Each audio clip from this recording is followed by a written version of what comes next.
Okay, on the Conservancy side, I have Kitty Brown, Kevin Burke, Jane Daniels, Betsy Jack, Sarah Eidelman, Cindy Lanzetta, Jane McLaughlin, Daniela Weiss, and Jeannie Williams. Is there anyone else from the Conservancy? And I also have Owen Rafter as a delegate for Mark Molinaro. Is there anyone else on? Meg Downey, you got? Yeah, that's council. Okay.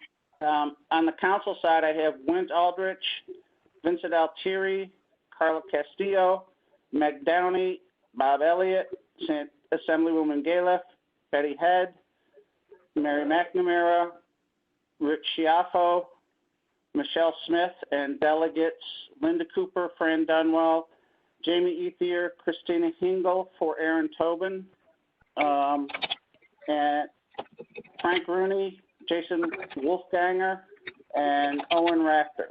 And we also have anyone else from the council? Okay, we also have Andy Bicking from the advisory members. From the staff, we have Andy Beers, Beth Campachero, Shannon Day, Dan Jeanson, and I'm Scott Keller. Is there anyone else on the call whose name I did not call? Hey, Scott, this is Amy Bracewell. Hi, Amy. Hi. How are you? Welcome, Amy. Thank you. We will get to you shortly. Kevin, if you want to call the meeting to order.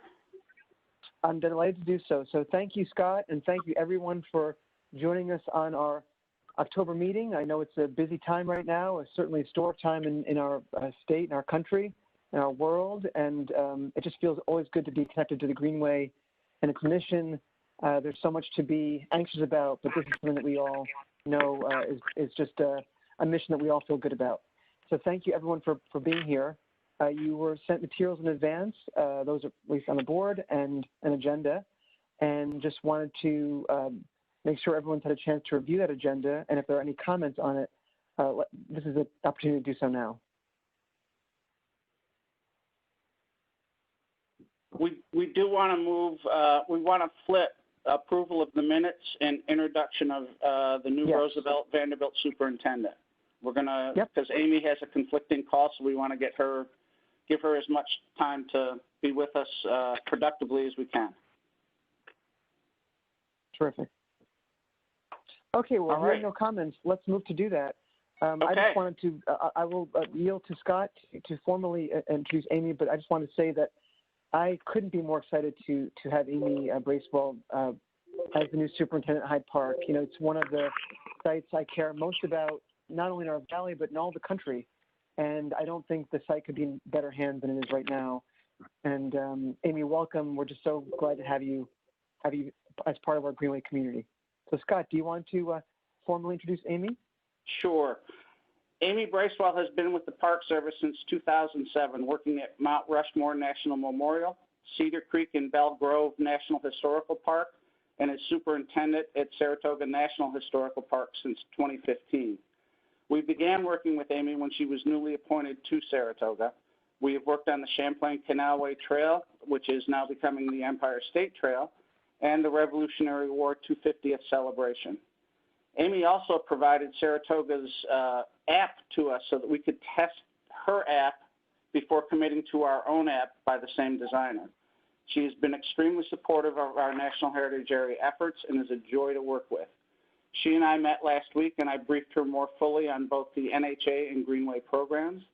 It is my great pleasure to introduce the new superintendent of the home of Franklin Delano Roosevelt, Eleanor Roosevelt, Vanderbilt Mansion, and Martin Van Buren National Historic Sites, Amy Bracewell. Amy, would you like to address our boards? Sure. Thank you, Scott and Kevin. That was such a warm welcome.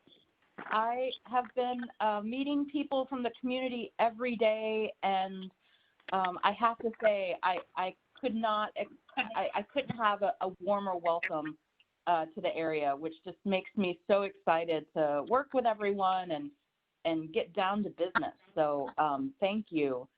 As Scott said, I've been a fan of the Greenway for a long time, ever since I started at Saratoga, and have been able to see all of the good things that y'all do not only for the community, but thinking outside of the box of the visitors and the people that are coming to the Greenway and these communities. You leverage so much for the projects that you do, and so I'm incredibly excited to be near y'all, just to be able to be a neighbor. I'm, as Scott mentioned, yeah, we met last week, and I'm really excited to be a supporter and find ways where I can help you and where the parks can be a part of some partnership projects with y'all, whether it's promoting trails or blueways, or your great app and the stories that you are including. I know we are expanding our history and storytelling at the parks every day. So I can see some great nexus points for our project. So I'm still getting my feet under me, still learning the ways of the road, but I am just so excited to be here, and yeah, so many great partners and projects going on. So thank you. There's a partner that you already know from your previous position. Sarah Eidelman is now a member of our board, and she's on the call today too. Hi, Amy. I am so excited for you. And as I said before, I love Hyde Park, and of course I love Val Kill. I love that whole area. I can't wait to get back there, and I will make sure I call you ahead of time. We can meet up and have coffee. Yes, please look me up. Thanks. I will. Thanks, Amy. Congratulations. Yeah. Thank you. Yes, I mean, I just wanted to add to Scott and to these other welcomes, Amy, that the sites that you oversee are so core to the Valley story, and it's a gathering spot for us as a Greenway at the Wallace Center when we can meet in person, and just a place that so many people come to locally and from across the country and world to experience history and the beauty of our Valley and its history. And we're just so excited to be partnering with you going forward. We know that bright days lie ahead under your leadership, and there are so many exciting things going on now, both at the library, but also on the sites, on the grounds there, including the restoration and renovations at Springwood, some important anniversaries coming up in the Eleanor Roosevelt story around the United Nations, and the 250th of the Revolution. There's just so many exciting things to be preparing for, and we know that we are in very good hands with you, and look forward to working with you. So thank you again. Thank you, Kevin. I really appreciate it. Great. Okay, so with that, let's turn to the agenda, next item on the agenda, which is the Conservancy meeting. We are flipping this around, right, Scott? Conservancy No, first? we're going to jump back and do the approval of the minutes. Oh, sorry about that. Yes, of course. So we do have to approve our last minutes here, and there are two approvals needed. One is of the minutes from the July 22nd meeting, which is the combined meeting of the Greenway Council, Conservancy, and Heritage Conservancy. So that's for everyone. And then there'll be a second approval for the minutes of the Grants Committee meeting, which met prior to this meeting on September 29th. So let's take the first one, which is from our July 22nd meeting. So this is open to anyone on either board. We need a first and a second. Bob Elliott will move the approval. Okay, thank you, Bob. Sarah And a Eidelman, second? Sarah Eidelman, I'll second. Thank you, Sarah. Okay, great. All in favor, please signal by saying aye. Aye. Aye. Are there any opposed? Great. And then again, this is just for members of the Grants Committee for the second approval, which is for the September 29th teleconference that we had to review the grants that are on the agenda today. So that is just for committee members. I need a first and a second on those, please. I so move. It's Meg. Meg Thank you, Downey. Meg. Second, Jane. And a second? Jane McLaughlin. Okay, great. Thank you both. All in favor, please signal by saying aye. Aye. Any opposed? Any abstentions? Hearing none, they're so moved. Okay, great. Okay, Scott, I know we've got Bob here, who and Wint both. So should we actually do the community council portion Yes. of the meeting now? Yep, let's Okay, great. do that. I think Bob has agreed to be acting chair, so if Bob wants to call the meeting to order. Okay, so on behalf of Chairman McHenry, I call the council meeting to order, and the only order of business is to hear a grants update from you, Scott. Thank you. All right. I have some good news on the council grants, but not great news. We have received permission from the Division of Budget and the Governor's Office to begin paying existing grants, and we've actually processed 3 council grants already, and we have 2 more requests coming in this week. Staff is once again reaching out to communities with expired grants and asking them to let us know if they need an extension or no longer need the funds. The not so great news is that we do not as yet have permission to award new grants. But one step at a time, we're further along than I thought we would be at this point by being able to pay our grants. So that's the good news. And that's the only item of business for the council. We're not getting as many, obviously we're not getting any grant requests, and we're not getting as many community requests because people aren't meeting. So, Kevin, I think we're ready to open the Conservancy meeting. Excellent. Okay, thank you very much, Scott. And we've got a fuller agenda here. So let me go ahead and call the Conservancy meeting to order. And Wind, are you on the line? Okay, I don't hear him, so let me go ahead. Wint was kind enough to write a tribute to a former Conservancy chair, Matthew Bender IV, who passed away earlier this year. And we wanted to do this earlier, but with the pandemic, we didn't get around to it until now. And I'm just so grateful to Wint for taking the time to write something. So as the current chair of the Conservancy, I'm very proud to pay this tribute by reading the words that Wint wrote for the record. So this, again, is from Wint Aldrich. It's a tribute to Matthew Bender IV. So Matthew Bender, one second. If you're not speaking, please mute your phones because we're getting some feedback. Thank you. Okay. When Matthew Bender died at age 88 in Albany, New York, on February 23rd, one of the Hudson Valley's most respected civic leaders and philanthropists passed from the scene. Matt's commitment to cultural preservation in the larger capital region led him to leadership roles at the Albany Institute of History and Art, the Preservation League of New York State, the Olana Partnership, WMHT Public Broadcasting, and the New York State Commission on the Restoration of the Capitol, among many other organizations. He was the founder and longtime supporter of the historic Albany Foundation. In 1995, Matt accepted appointment as the second chair of the Hudson River Valley Greenway Conservancy, and during the following 5 years, working with executive directors David Sampson and Maggie Vincent-Guerra and council chair Barney McHenry, he provided efficient direction to the organization in a formative period. Looking back from the vantage point of the acknowledged success of the Greenway organization today, we pay tribute to Matthew Bender's contributions to our early efforts on behalf of the Valley and to his many enduring benefactions throughout the region. Signed, Wint Aldrich, Joint Greenway Meeting, 21 October, 2020.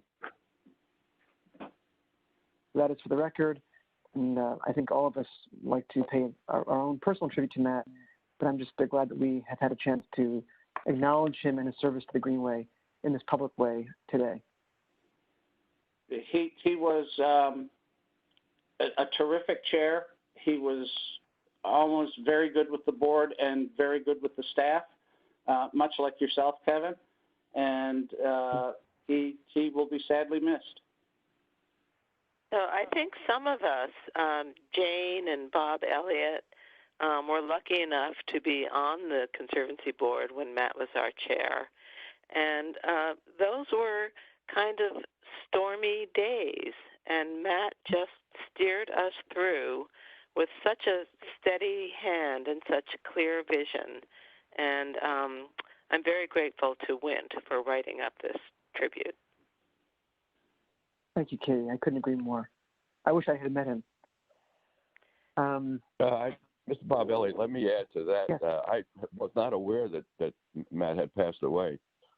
Matt was very instrumental in the very, very early days of the National Heritage Area as well. And David and Maggie and Matt and Barney and I forget who else went and traveled around the Northeast visiting other national heritage areas. And I think out of that, we decided, and Matt decided, that if those national heritage areas can make something out of nothing, we can make something out of something. Oh, great. Uh-huh. Here, here. Well said. That's great, Bob. Yes. Well, All thank right, you both for sharing those thoughts too. If no one has anything further on Chairman Bender, we should probably move on to Andy Beers and an update on the Empire State Trail. And this is much happier news. Yes, that's true. And I think all of us are very excited for this update. So Andy, take it away. We're really looking forward to your report. Yeah, thank you. So I'm pleased to report that we have continued on both the Greenway and our many partners to make rapid progress on the Empire State Trail. Everyone knows this was announced by the governor and approved by the legislature in 2017. And at its heart, this is a trail construction project, and the Greenway team has been overseeing a roster of 58 construction projects across the 750-mile route. Most of those are construction of new off-road trail segments, and plus New York State DOT for those sections where there currently is not an opportunity to build a rail trail or a canalway trail. DOT has been making strategic improvements to the on-road connecting sections. Of the 58 projects, half are complete, and the remaining other half are all under construction, with contractors sprinting to complete work by the end of the construction season here. And so we are, in fact, despite the challenges of 2020, we are on track to have a complete, continuous 750-mile Empire State Trail route in place by December 31st of this year. Which is terrific. And a lot of the credit to this, the Greenway staff has been working very hard on this, but our many partners, which include the New York State Canal Corporation, New York State Parks, New York State Department of Transportation, Metro North Railroad, New York State Bridge Authority, New York State Thruway Authority, plus a number of local governments where we're administering grants to local governments for projects, which include Dutchess, Westchester, and Columbia counties, City of Kingston, and several towns in the Hudson Valley. Everyone has just been pulling together in the same direction, and so we are very, very pleased to be able to be ready to complete the trail by the end of the year. Switching woo-hoo. to the, yeah, woohoo, exactly. I think we should all clap for that. Yay, yeah. That's great. I mean, we've been working on this so long, Andy, you live and breathe it, but just to hear that, it's just, there's so little good news these days that just to hear something being done and finalized, it's just so exciting.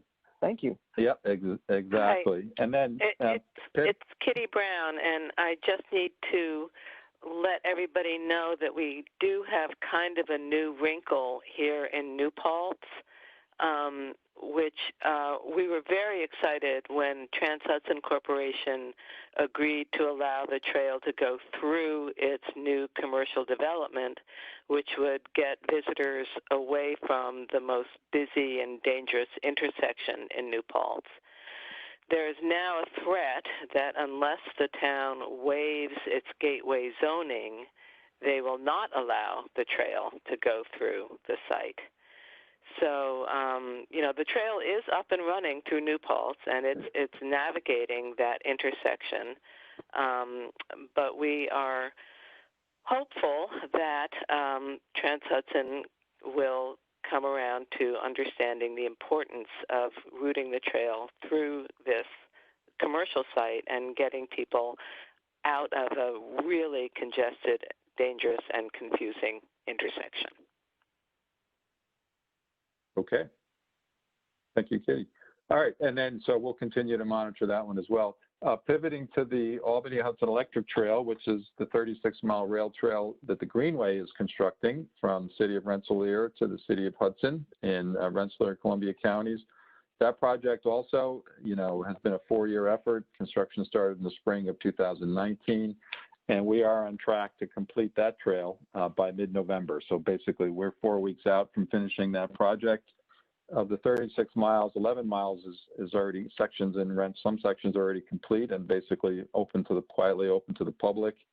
We're seeing very, very significant levels of trail use. I mean, it's not unique to our trail, but, there's been reporting across the state and across the country that in the year of the pandemic, these outdoor trails, hiking trails, but particularly rail trails, canal and biking, pedestrian walking trails are just receiving, a significant increase in use because they're something where people can get outside and relax and exercise and be in nature and be outdoors in a socially distanced way. And so the use is very, very significant.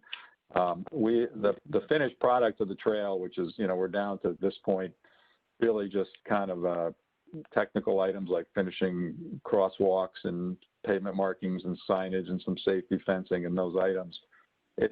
I have to say it's come out better than we had even hoped, and it's just getting rave reviews. So we're very, very excited to see the finish line on the Albany Hudson Electric Trail. We're waiting to hear, how the governor is going to be announcing completion of this trail and other projects. And between now and the end of December, they're thinking through how to do that. So as soon as there are announcements, we'll let everyone know. So kudos to the Greenway Conservancy Board for really, working with us, through the long process of seeker and planning and permitting and all the pieces. And it's when you get out a chance to see it, whether late this fall or in the spring of 2021, I think you're going to be very pleased and proud with what we've accomplished. And the last thing I would just quickly update is the board knows that we have been in ongoing litigation initiated by some landowners in one section of the trail, opposed to the trail in Columbia County in the town of Stockport. That litigation 2 years in grinds on, as these things do. To date, all of the decisions that have been issued by the judge have been in the Greenway's favor.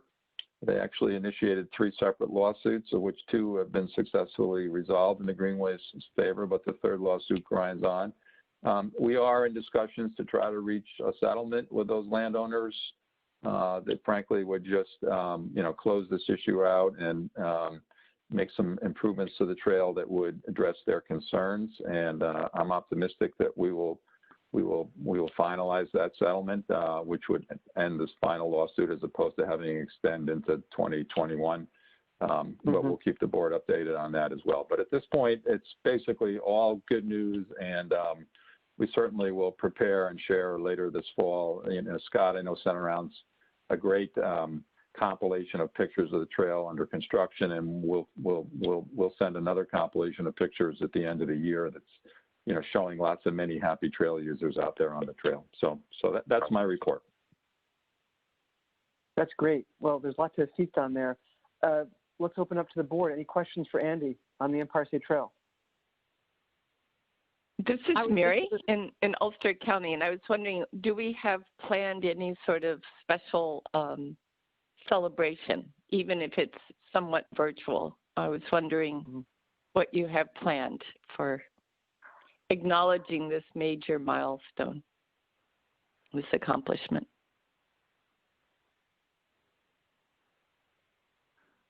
Andy, are you there?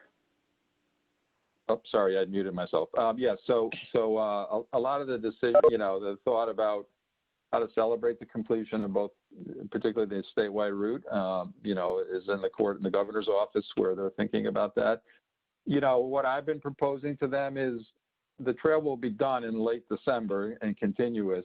It's not a great time to announce a bicycle trail that crosses the state, right? I mean, it's dark and it's cold, and we all had a lousy Zoom Thanksgiving, and we're all trying to figure out how we're going to do the holidays and, the end of December. So I think there will be some announcements. What we've been proposing to them, and it's really, too early for them to react, is that perhaps in the spring of 2021, May, June, something like that, I would love to stage a series of events that start in Buffalo and work across the state to Albany and all the way down to New York City, where, over the course of several weeks, people walk and ride sections of the trail, and we stand with local officials in every community across the state that the trail goes through and celebrate and promote the trail. So that's kind of what we're thinking. Is there will be some announcements at the end of the year, but it's not, most of the trail is not even plowed. It could have snow on it by the end of December, right? So we're thinking announcing segments certainly late fall, but the grand celebration perhaps in the spring of 2021 when people are getting their bicycles back out of the garage and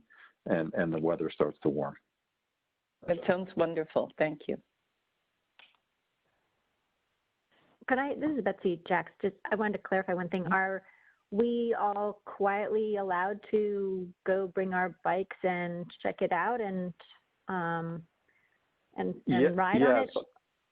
Yes. Okay. I mean, basically, if anyone wants to visit the Albany Hudson Electric Trail, the section north and south of the village of Kinderhook is done. We've taken down the barriers. It's 100% done. We just haven't formally had an announcement because we're waiting for the rest of the trail. And there's also a section in Rensselaer County, north and south of the village in Nassau. And when you're there, you'll see our parking lots are in and our signs and our interpretive panels, and it's a finished trail. So those two sections, village of Nassau or village of Kinderhook, would be the best places for you to park and get on the trail. Okay, terrific. Thank you. Yep. And Andy, this is Jane McLaughlin. Maybe once the Albany Hudson Electric Trail announcement is done, the governor might use it as his deep breath moment on his updates. I don't know if people get those emails. A lot of it is about COVID, but there's always a deep breath moment at the end, which is something really nice and fun and good that happened. Yep. Great idea. Yep. I mean, and I also just will report, there's a number of new trail segments being developed and on-road improvements in the Hudson Valley, of course. The two big trails are the Albany Hudson Electric Trail, and then Metro North is finishing construction of the Maybrook Trailway, which is a 22-mile rail trail that will run from Hopewell Junction in Dutchess County to Brewster and Putnam County. And that trail is, again, it's not open yet officially, but it's largely complete. It's a spectacular new trail as well. You're going to be very excited when you get out and see that. And I think Owen is on, and Dutchess County and Putnam County have been great partners, and there's ongoing conversations to be finished about respective management responsibilities for the trail for the counties and Metro North. But it is also an astounding resource that's going to get a lot of use again when it formally opens later this fall and certainly next year. Hi, this is Jeannie Williams. I'm the executive director of the Feeder Canal Alliance, but also the chair of the Champlain Canalway Trail Working Group. And we have a marketing meeting that we're having later today for the Champlain Canalway Trail. We're eternally grateful for all the gaps that were filled in our trail. We still have other gaps to fill, but we are considering using this winter, once it snows, as another safe place to be in the wintertime, to use parts of the trail that were created, in particular in Washington County. I believe there's almost a 10-mile section that is being created. Well, I think it's less than that, from another grant from Fort Anne South that will meet up with parts of our trail from the town of Kingsbury going north. But we are going to probably promote using the trail once it is open as a winter recreational trail.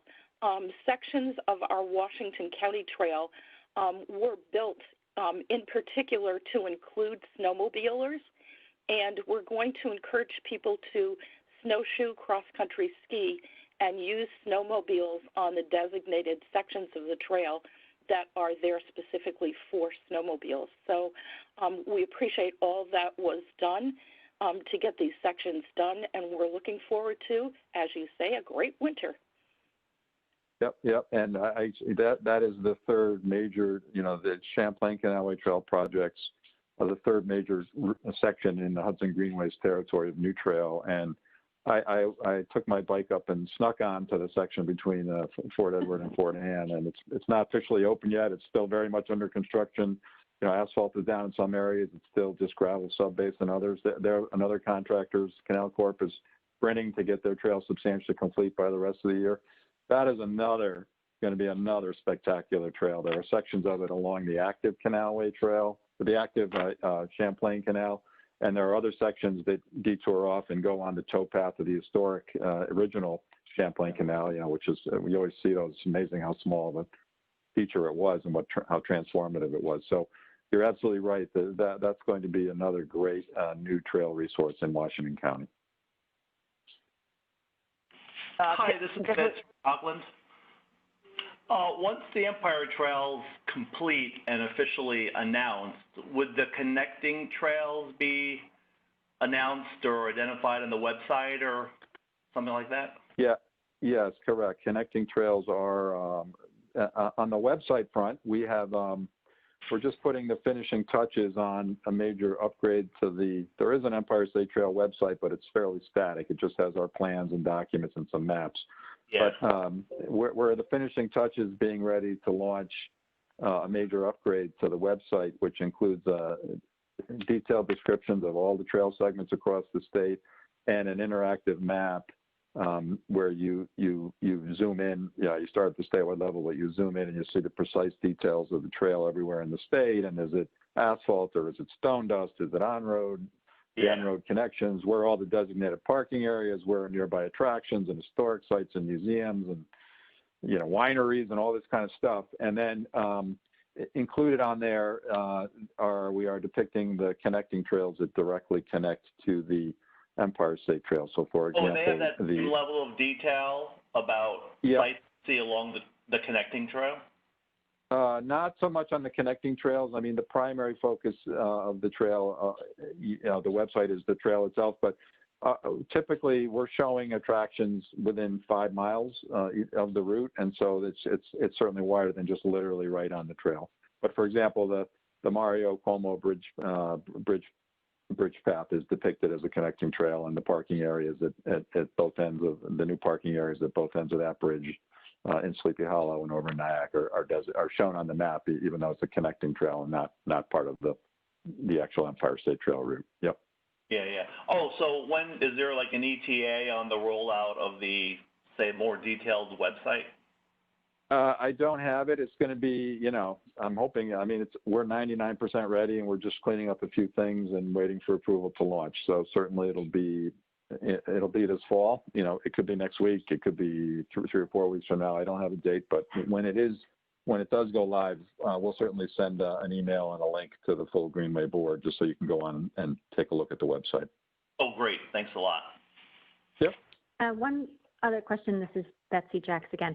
On the Empire State Trail and the side paths, I'm hoping, if it's not too late, that the Hudson River Skywalk could be included as one of those side trails on that website. Yes, it is. Great.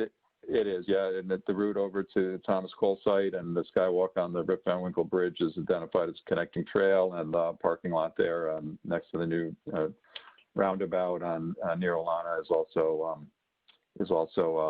listed as a designated parking area. And of course, Olana is one of the many historic sites that's depicted.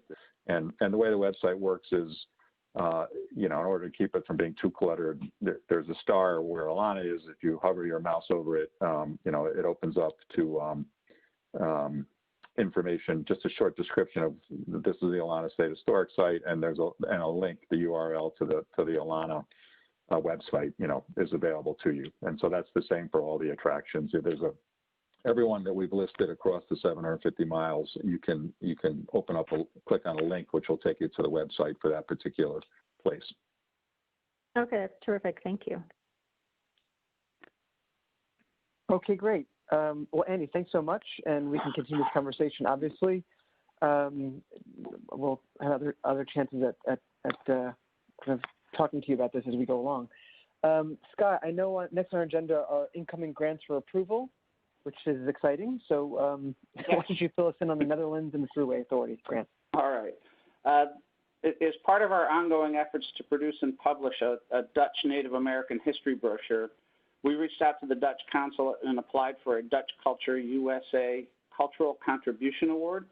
We were awarded the maximum of $25,000, and we need the board's approval to ratify our acceptance of the award. I believe this is the first grant the Greenway has ever received from a source not based in the U.S. And to give you a little history, the Dutch Native American brochure was the brainchild of Stefan Yerebeck and our NHA Management Committee. And Stefan even recruited a student, Alison Jungkurf, who researched the history and prepared the initial text, which is really more of a white paper.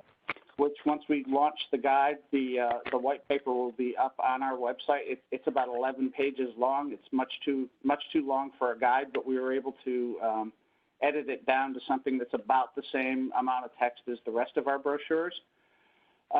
Since we got the award, we have chosen 2K Designs, which is the firm who redesigned our Heritage Site guidebook, to design this brochure, and we hope to have it in design and ready to print by the end of the year. The second grant that we're looking at is from the New York State Thruway Authority on behalf of the Hudson River National Estuarine Research Reserve for Piermont Marsh restoration. As part of the Mario M. Cuomo Tappan Zee Bridge construction, the New York State Thruway Authority is required to complete a number of environmental mitigation projects. One of those projects is for the restoration and protection of the Piermont Marsh, one of the 4 marshes designated as part of the Herner Hudson River National Estuarine Research Reserve system. As you probably already know, we've been administering research and monitoring grants for the reserve for the past 24 years, and the reserve has asked us to administer this grant as well. The amount for this grant is $150,000, and we will get a 10% administrative fee here. Kevin, we need a vote to accept these 2 grants. Happy to do so. These If anyone has questions. Sure. Hearing none. Okay, well, let's call. This is again for Conservancy members. We need a first and a second to accept these grants. This is Jane Daniels. I vote that we accept the grant. Wonderful. Thank you, Jane. Jax, I second. Thank you very much, Betsy. Okay, great. All in favor, please signal by saying aye. Aye. Aye. Aye. Any opposed? Okay, I'd be shocked if there were. Wonderful. This is great, Scott. Okay, moving on to the National Heritage Area portion of the meeting. Again, on behalf of Barney and myself, I'd like to call that meeting to order and turn it back to Scott to walk us through the agenda under this heading. Okay, the first item on the agenda is something that the Teaching the Hudson Valley program is working on, called the Virtual Hudson Valley Writers Grand Tour. Working with the National Park Service and Teaching the Hudson Valley, and they are collaborating with the National Writing Project to offer a Writers Grand Tour between October 11th and 25th. And this self-paced virtual writing program includes 360-degree images from Beatrix Ferrand Garden at Belfield, home of FDR, and also from the garden at Vanderbilt Mansion, their formal gardens, and the Edward Hopper House Museum and Study Center, and at Atlanta State Historic Site. So the tour leads you to delve into each of the Hudson Valley sites with writing prompts, historical context, and questions to think about, site information, close-up views, and more.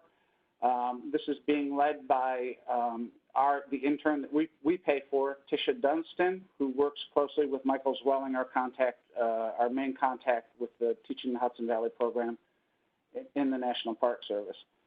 So if you're interested, I believe, I know Shannon sent everyone an email. There's also in your packet a link to this or a website that you can go visit to look at this and explore, and we hope you will. The next item are the National Heritage Area Development Grant Awards. We're seeking to award a total of $18,170. The first applicant is the Katona Museum of Art, and their project is programming and outreach for exhibition arrivals. They've requested, and the grants committee recommends, $4,800. The exhibition arrivals will explore different perspectives on U.S. immigration history through experimental programming and outreach. The KMA will collaborate with local immigrant communities to connect the history told through the exhibition to their lived experiences. The Katona Museum of Art will also increase accessibility by creating a Spanish language guide and providing interpretation for community partners. Does anyone have any questions on that grant? Okay. The next one is for the Natural Heritage Trust on behalf of the Palisades Interstate Parks Conservancy for a project entitled Enhancing Digital Content Creation Capacity at Multiple State Historic Sites. The amount requested is $2,779.69. We are recommending $2,770. The 7 historic sites within the State Parks Palisade region lack technical capacity to create digital content for virtual programming. Our funds would be used to purchase a computer and software and provide training so staff can generate informational content for use by schools, families, organizations, and the public. We will be requiring as part of this grant that our NHA logo be in all ending credits of the videos created as a condition of this grant. Any questions or comments? This is Sarah Eidelman. I'd like to make a comment. A double-edged sword to these phone conversations is it keeps us all connected, but it also gives me an opportunity to check out the virtual Valley Writers Tour, which is really impressive. I would encourage everyone to check that out. I was really impressed with that, and I think I'm going to go back at some point in time and follow through on it. Excellent. Absolutely. Our third grant is for Mount Julian Historic Site for remote off-site interpretation of their site. They requested $3,612.35. The grants committee is recommending $3,600. Mount Julian will produce and host on its website 2 new virtual interpretation programs for general audiences reflecting the site's extensive, culturally diverse history.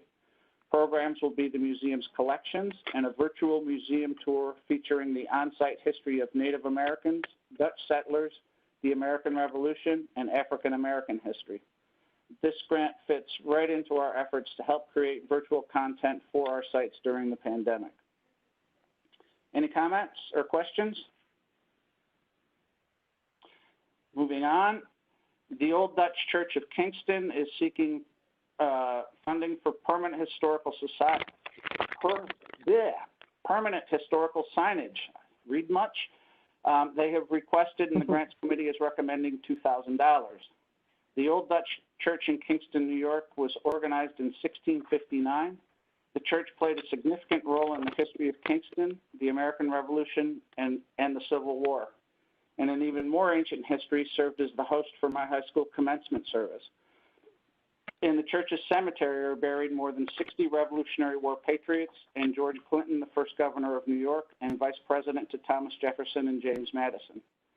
The church is a rich genealogical resource holding records of membership, baptisms, marriages, and deaths beginning in 1659. The church is replacing 2 badly worn historical information signs that sit in their cemetery. The signage highlights multiple other National Heritage Area sites in Kingston, which can and will drive visitation to those sites. Any questions on this one? The final one is for Revolutionary Westchester 250. Discover Revolutionary Westchester. Visit with local patriots and loyalists. They have requested, and the grants committee is recommending $5,000. The applicant will produce several short videos with narration highlighting an adventure or undertaking a carefully researched local Westchester County, Hudson Valley Revolutionary War era individual. The where this happens will be featured with imagery of historic maps. The final visual will be a contemporary map.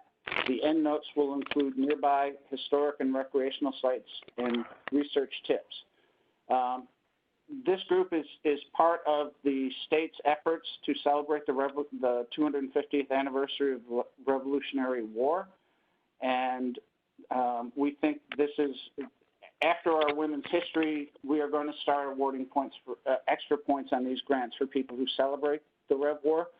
They jumped in early. They didn't need the extra points, and we have the funds. So any questions on this or any of the other grants? Okay, Kevin, we need a vote on these. That's fine. And these are just for. I move that we adopt these. Who was that? Sandy Galiff. Thank you. I'm excited okay. that you're just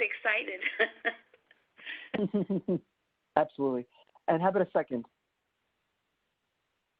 I'll second that, Sarah Eidelman. Oh, I don't think I can. Can I? Yes, you can.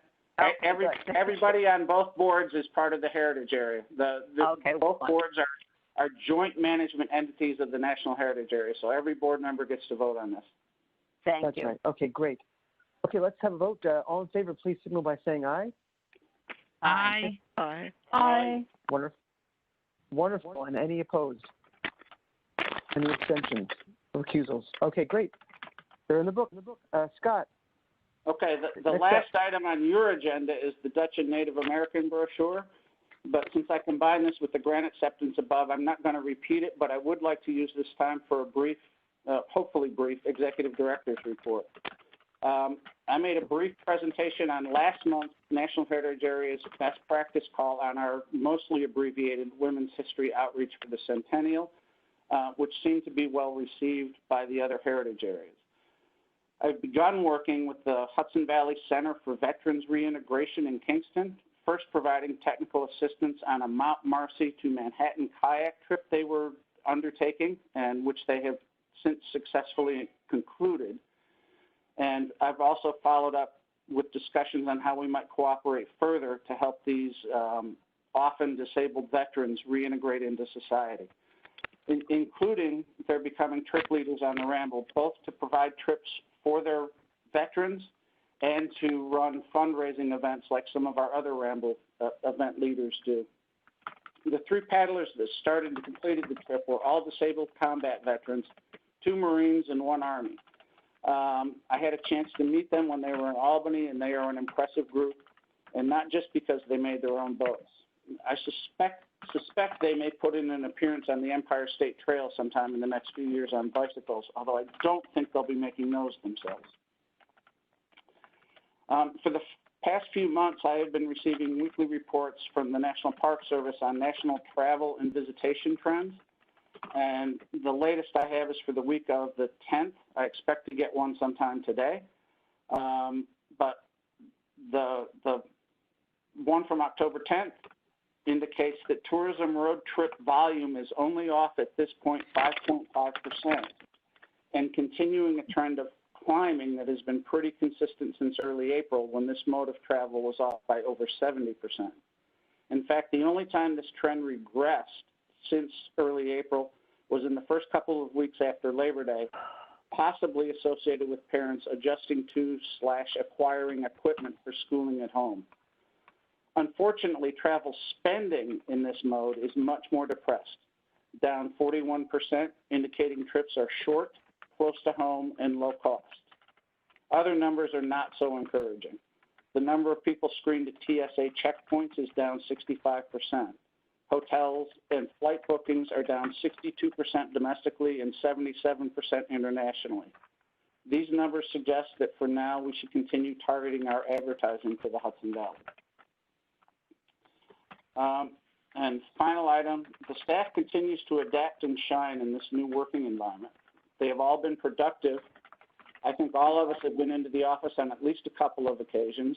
3 of us are going in at least weekly, and I want to call out Shannon Day and Dan Jeanson, who go in weekly, along with me. Shannon opens mail and scans it for the recipient. She also sends out water trail guide and map purchases. Shannon handles the other rare administrative functions that must be done in the office. Dan mails out our NHA brochure requests. Our initiative to transition to electronic files, begun 3 years ago, has been extraordinarily helpful in reducing the time we need to go into the office. All of the staff deserves credit for adopting that change wholeheartedly. We have had to halt our initiative to scan our older paper files, but by scanning our active files first, enough has been done that almost no one has had to go into the office to retrieve or scan paper files during the pandemic. And that's my executive director's report. Does anyone have any questions or comments?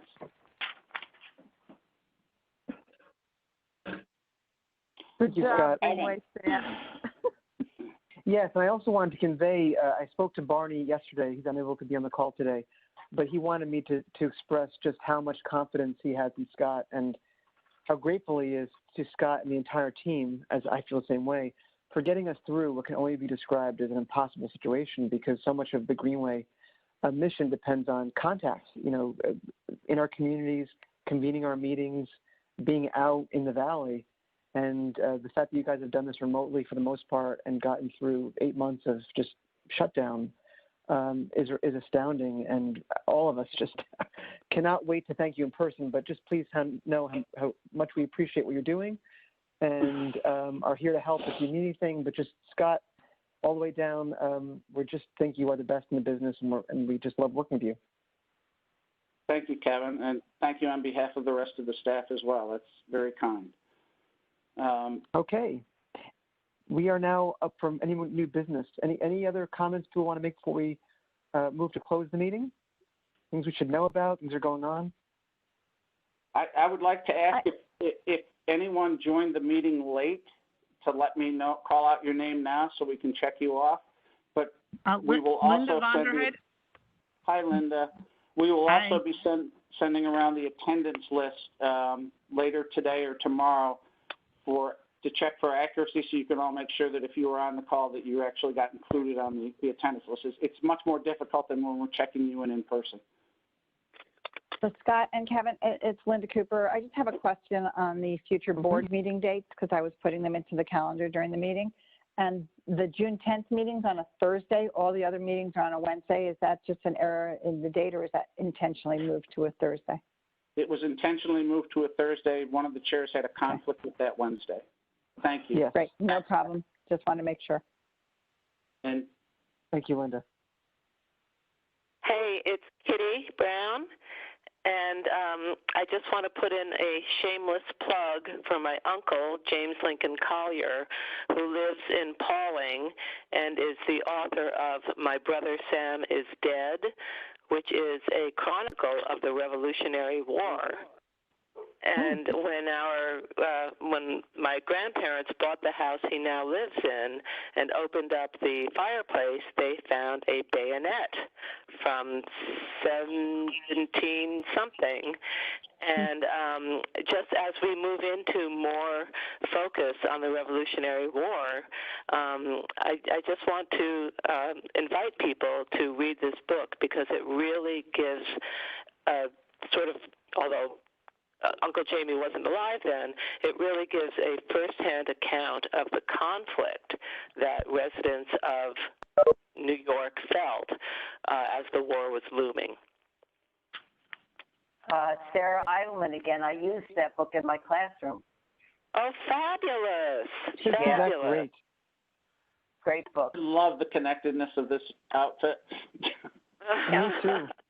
I'd also like to point out that the Outstanding Children's Literature Awards, the Newbery Medals, this particular book is a Newbery Honor Book.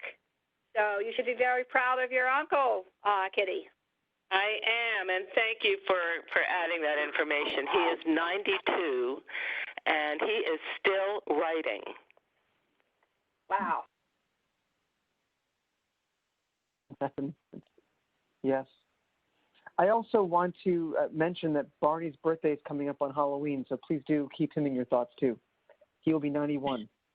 Wow, sure will. Okay. Wow. And he says with regards to everyone, he and Banny are doing fine. They've been sheltering, here in Manhattan, and he's in very good spirits, and just, is keeping up with things with Scott and me. And sorry he couldn't attend today. All right, Scott. Somehow you did it in under an hour. Amazing as always. Thank you, everyone. We always enjoy our time gathering with you and look forward to our next meeting. In the meantime, I hope you all enjoy the fall season. Get out there and vote. Enjoy Thanksgiving, distanced or whatever we have to do to get through this. And look forward to seeing you or talking to you at least in December. And our next meeting is December 9th.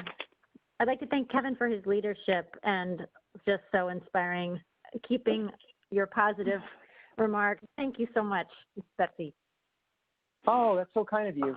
I just have such a passion for the Greenway. I love the Hudson Valley, and I know we all do. And I just see this, when I see this on my calendar, or whenever I see an email from Scott or a call from Scott, I get happy because so much of life right now is dreary that I always know it's going to be something fun and uplifting. So thank you, Betsy. Thank you, everyone.